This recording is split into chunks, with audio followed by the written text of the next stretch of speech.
Hello everyone, আজকের ক্লাসে সবাইকে স্বাগতম জানাচ্ছি। আজকে আমরা গণিতের অধ্যায় 1 স্বাভাবিক সংখ্যা ও ভগ্নাংশ এই অধ্যায়টি পড়ব এবং এই অধ্যায়টি পড়ার সাথে সাথে আমাদের সকল কনসেপ্ট ক্লিয়ার হয়ে যাবে, চিত্রসহ সহজ ব্যাখ্যাও করে দেওয়া হবে এবং আমরা সব শেষে টাইপ ওয়াইজ অঙ্ক ধরে ধরেও ক্লিয়ার করব। সো চলো আজকে আমাদের এই ক্লাসটি শুরু করা যাক। প্রথমে আমরা একটু দেখে নেই যে এই অধ্যায়টি আসলে কিভাবে পড়লে সহজ হবে।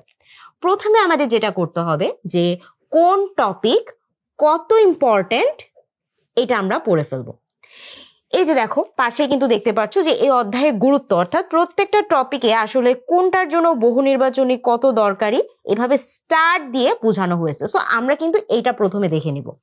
এরপরে যেটা করব যে আগের পড়া আছে কিছু রিভিশন করতে হবে, অর্থাৎ এই অধ্যায় পড়ার জন্য আমাদের ক্লাস 4 বা 5 থাকা অবস্থায় কিছু টপিকের প্রয়োজন, যেগুলো হয়তো আমরা আগের ক্লাসে শিখেছি, যেমন সংখ্যার ধারণা, লসাগু, গসাগু, এইগুলো সম্পর্কেও একটু আমরা আলোচনা করে নিব। এর পরবর্তীতে আমরা টাইপ ধরে বেসিক আলোচনা করব। যেমন ধরো এই যে দেখো প্রথমেই কিছু অঙ্ক আছে। সো এই অঙ্কগুলো সলভ করার জন্য আমাদের দেশীয় আন্তর্জাতিক গণনা রীতির পারস্পরিক সম্পর্কটা জানতে হবে। এটা হচ্ছে আমাদের টাইপ বা টপিক 1। এরকম করে কিন্তু আরো টপিক আছে।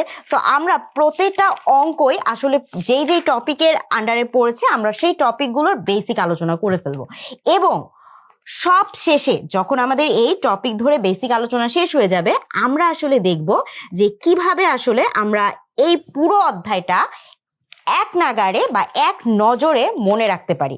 এটার জন্য আমাদের রয়েছে এই কুইক হ্যাকসের টেবিলটা। সো আমরা অধ্যায় শেষে এগুলোও কিন্তু দেখে নিব। তাহলে চলো আজকের ক্লাসটি আমরা শুরু করি।